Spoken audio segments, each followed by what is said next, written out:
Hello, good evening. Welcome to साइक्रैक India. आज हम जो बात करने जा रहा है वो है cyber psychology, roll up cyber psychology in India. उसका एक्सपेंड कैसे हो रहा है, साइबर क्राइम क्यों बढ़ रहा है, उसका साइबर साइकोलॉजी का रोल क्या है, इसके बारे में हम डिस्कस करेंगे। ये यूनिट 10 साइकोलॉजी का सिलेबस में आता है, तो उस लोगों को हम देखेंगे। ऑलरेडी हम लोगों ने साइकोलॉजी टेक्नोलॉजी इंटरफेस के बारे में बात किया है, और एमर्जिंग एरियाज जिसको हम बोलते हैं, एमर्जिंग एरियाज में ये चीज़ आती है। यूनिट 10 आप लोग को पता ही है, उस चीज़ के बारे में हम लोग डिस्कस करेंगे। यदि आप लोग मेरा प्लेलिस्ट नहीं देखा है तो आप लोग जाके देख सकते हैं इस चीज़ के बारे में। ठीक है, तो अभी हम देखेंगे कि एक एक करके जो आपको समझ आ जाएगा कि हम लोग किस तरीके से साइबर क्राइम बढ़ते जा रहा है, उसका इंपॉर्टेंस क्या है। क्वेश्चंस भी इसके ऊपर आ सकता है, और यूजीसी नेट और इसके बाहर भी इसका बहुत इंपॉर्टेंस भी है, तो उसको हम एक एक करके जाएंगे। तो अभी हम जैसे देख रहे हैं अभी, हाँ अभी देखिए इंट्रोडक्शंस है। इंट्रोडक्शंस के बारे में हम लोग देखेंगे। पहले किस तरीके से क्या होती है साइबर साइकोलॉजी।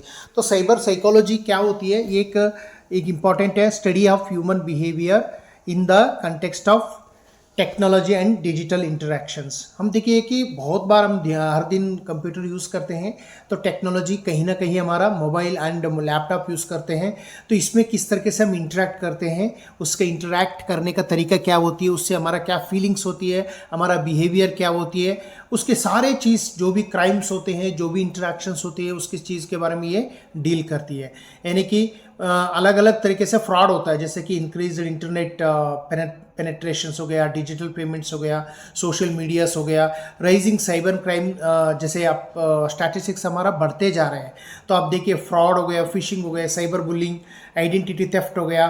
तो ये सारे क्यों है, ये सारे बढ़ते जा रहे हैं। हम लोगों को अवेयरनेस नहीं है, कॉमन पीपल लोगों में ज़्यादा अवेयरनेस नहीं है, तो उस चीज़ के लिए हम लोग देखना पड़ेगा उस चीज़ के लिए। ठीक है, तो रैशनली क्या है, why psychology is crucial to go beyond technical solutions. हम लोग बियॉन्ड टेक्निकल सोल्यूशंस भी कुछ चीज़ें ध्यान से देखना पड़ता है।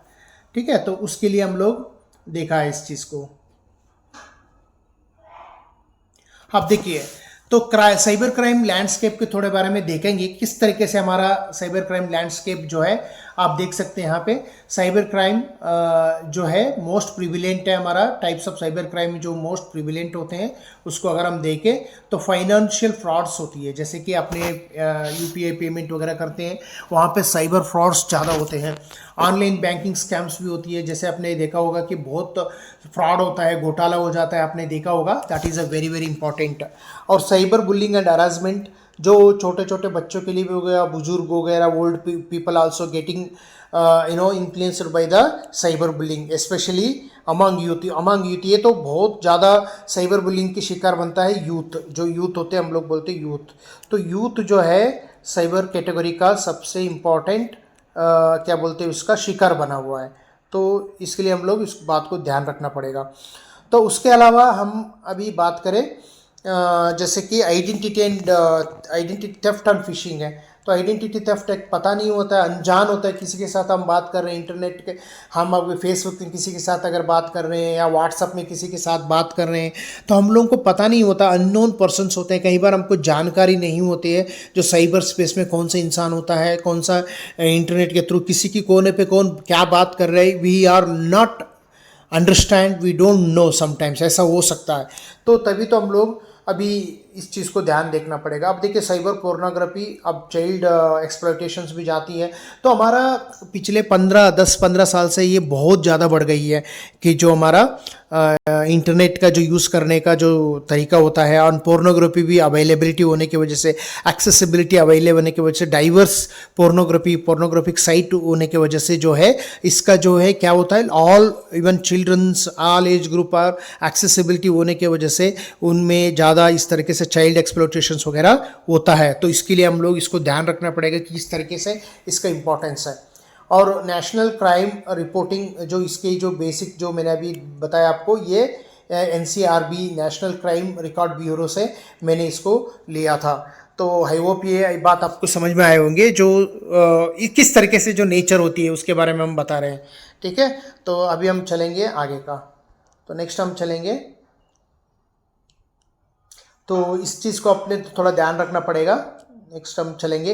देखिए अभी हमारा जो डेटा दिख रहा है कि इस चीज़ को अगर देखने से आपको आइडिया हो जाएगा किस तरीके से साइबर क्राइम बढ़ चुका है। आप देख सकते हैं 2012 से लेके 2024 तक कितना साइबर क्राइम बढ़ चुके हैं। जियोमेट्रिकल वे में हम साइबर क्राइम अब बढ़ते जा रहा है। तो इसलिए हम लोग क्या करना, देखिए आप देखते कि 2000 में 3477 साइबर क्राइम था, जो जनरली ऑफिशियल डॉक्यूमेंट के अगर हम बात करें। तो आप देख रहे हैं यहाँ पे किस तरह से जो इंक्रीज वे में बढ़ते जा रहा है, इंक्रीज वे में बढ़ते जा रहा है। 12,000 के आसपास हो गया, 21,000 हो गया, 27,000 हो गया, तो 44,000 हो गया, 50,000 हो गया, 52, ऐसे बढ़ते जा रहा है। अब देखिए 2024 में मोर रिसेंट अगर हम बात करें तो यहाँ पे 74 यानी कि 7,40,000 जो साइबर क्राइम है, ये ऑफिशियली हम देख सकते हैं कि कितनी इंपॉर्टेंट है जो साइबर क्राइम बढ़ते जा रहे हैं इंडिया में। तो उस चीज़ हम ध्यान रखना पड़ेगा। तो वो चीज़ अभी आपको समझ में आए होंगे। अब हम चलते हैं आगे का। अब हम थोड़ा सा आगे जाएंगे कि किस तरीके से हम इसको प्रोजेक्शंस, जैसे कि prevention strategies through cyber psychology, किस तरीके से हम साइबर साइकोलॉजी को प्रिवेंट करना है, साइबर क्राइम को प्रिवेंट करना है थ्रू साइबर साइकोलॉजी के माध्यम से। देखिए सबसे इंपॉर्टेंट होता है साइकोलॉजिकल प्रोफाइलिंग करना होता है। साइबर क्रिमिनल्स को क्या करनी होती है, साइबर मोड्स ऑफ ऑपरेंडी होती है, वो बहुत ही ज़्यादा ये होता है। जैसे पुलिस लोगों को पुलिस से भी बढ़कर हम इसको इन्वेस्टिगेशन करना होता है। साइकोलॉजिकल इन्वेस्टिगेशन करने की ज़रूरत पड़ती है, साइकोलॉजिकल इन्वेस्टिगेशंस करनी होती है। तो इसीलिए हमारे लिए सबसे इम्पॉर्टेंट क्या है, साइबर प्रोफाइलिंग होती है। उसमें आपको हैकर्स का कैरेक्टरिस्टिक समझना पड़ता है, फ्रॉडस्टर्स किस तरह से होती है, साइबर बुल्ली करने वाले कैसे होती है। सो ये सब ऑर्गेनाइज्ड क्राइम या पावर प्रॉफिट ड्राइवर्स की जिसको हम बोलते हैं। Role of anonymity disinhibition effect online identity, cyber में हम लोग साइबर बिहेवियर को समझना होता है। हैकर्स कैसे होती है, फ्रॉडस्टर्स जिस तरीके से फाइनेंशियली मोटिवेटेड होता है, मैनिपुलेटिव होती है, उस चीज़ को हम लोग ध्यान से देखना पड़ेगा। ठीक है ना। तो वो चीज़ है जैसे कि हम, इसलिए तो हम बोल रहे हैं कि ये प्रिवेंशन स्ट्रैटेजी बहुत ज़रूरी है। साइकोलॉजिकली जो स्टडी करके उसको हैंडल करना होता है, व्हाट आई मीन टू से, तो ये चीज़ हम ध्यान से देखना पड़ेगा। ठीक है, तो हम आगे चलते हैं। तो देखिए अभी क्या हो रहा है, आप देख सकते हैं। आप थोड़ा सा आपको इंटरनेट की जो यूज़र्स कैसे हो रहे हैं आप देख रहे हैं यहाँ पे, world internet users and population statistics by region wise. जैसे कि आप देख रहे हैं एशिया का, आप देख रहे हैं कि कितनी जो बढ़ रहा है अराउंड, अगर आप थोड़ा सा जूम करके मैं भी देख लो, 1 मिनट में जूम करके देखूंगा, अराउंड 56 है। और आप यूरोप में जो है आपका जो है 14.6 है, जो यूरोप में जो आपको देखने के लिए मिल रहा है। तो इस तरह से जो है आपका अलग अलग वर्ल्ड में थोड़ा सा आइडिया मिल जाएगा कि इंटरनेट का जो इंटरनेट यूज़ करने का तरीका जो है बढ़ चुका है, मतलब जो क्वांटिटी है वो इंक्रीज़ हो रहा है। तो इसमें अंदाज़ा लगा सकते हैं हमारा साइबर क्राइम कैसे बढ़ रहा है। अब देखिए इसमें अभी हम क्या करना है, अब अंडरस्टैंडिंग विक्टिम्स ऑफ साइकोलॉजी, जिस तरीके से विक्टिम्स होते हैं। तो देखो विक्टिम्स सिर्फ पुलिस लोग इंट्रोगेशंस करने से नहीं होती, उनकी साइकोलॉजिकली देखना होता है जो विक्टिम्स कितनी इम्पैक्ट होती है। जैसे कि कॉमन पीपल हो सकते हैं, इवन आईपीएस ऑफिसर तक भी पुलिस लोग भी कहीं ना कहीं शिकार बन चुका होता है साइबर बुलिंग के लिए या साइबर फ्रॉड के लिए शिकार होते हैं। तो फॉर एग्जांपल कर्नाटका में मैंने जो पेपर में पढ़ा था कि अराउंड 4-5 आईपीएस ऑफिसर को भी उन्होंने जो साइबर फ्रॉड, उनको भी जो है ना बुलिंग भी किया था और उनका पैसे भी उन्होंने फ्रॉड के माध्यम से उन्होंने चोरी कर लिया था। तो it is very very important तो समझने के लिए why Indian fall prey to cyber crimes. तो लिटरेसी हमारा क्या होता है, जो हमारा लिटरेसी भी जो होती है वो क्या होता है, एकदम कम होती है। हमारा बहुत जो लोग ज़्यादा विक्टिम कौन होता है, जो जिनका लिटरेसी बहुत कम होती है। तो इसलिए हम लोग उसको ध्यान रखना पड़ेगा कि विक्टिम्स किस तरीके से होते हैं, बंदे विक्टिम्स किस तरह से लोग होते हैं। लो लिटरेसी होती है और ओवर ट्रस्ट इन टेक्नोलॉजी, ज़्यादा हम लोग टेक्नोलॉजी को ट्रस्ट कर लेते हैं, सोशल मीडिया में एंगेज होते हैं, पता नहीं लगता उस सोशल मीडिया का बैकग्राउंड क्या होती है, we are not able to understand. और सोशल इंजीनियरिंग वल्नरेबिलिटीज़ होती है, पता नहीं लगता बहुत ऐसी जो वल्नरेबिलिटी होती है हमारे इंटरेक्शंस सोशल में, जो इन्फॉर्मेशन शेयर करते हैं, जैसे बोलते हैं ना हम शेयर करना, तो ये शेयर करना, इन्फॉर्मेशन को शेयर करना होता है, वो बहुत ही इंपॉर्टेंट होता है। कौन सी इन्फॉर्मेशन आप शेयर कर रहे हो, जो ये बहुत ही इंपॉर्टेंट होता है शेयरिंग इन्फॉर्मेशन। और कॉग्निटिव बायसेस होता है, अर्जेंसी करना है, जल्दी में रहते हैं, फियर अपील्स इन स्कैम्स, कोई भी हमारा मन क्या होता है, डरावनी से भरा होता है, psychological impact of trauma, stress, loss and loss of trust, ये सब चीज़ हमारे में बहुत इम्पैक्ट पड़ती है। जो आम लोग बोलते हैं उसको इतना टेक्नोलॉजी नहीं पता होता। आप ही सोचिए, जो एजुकेटेड लोग भी इतना शिकार बन जाता है, तो जो एजुकेटेड पीपल होते हैं वो कितना शिकार बन सकते हैं। तो ये सारे साइकोलॉजिकली देखना होता है, इसी वजह से हम लोग एमर्जिंग एरियाज में इस चीज़ को रखा हुआ है। तो आप अंदाज़ा लगा सकते हैं कि जिस लेवल में वो लोग इसको क्राइम चल रहा है हमारा में। तो चलते हैं हम लोग आगे का, और थोड़ा सा इसमें और हमारा देखेंगे prevention strategies through cyber psychology. तो किस तरह से हम प्रिवेंशन करेंगे वो चीज़ हम देखें।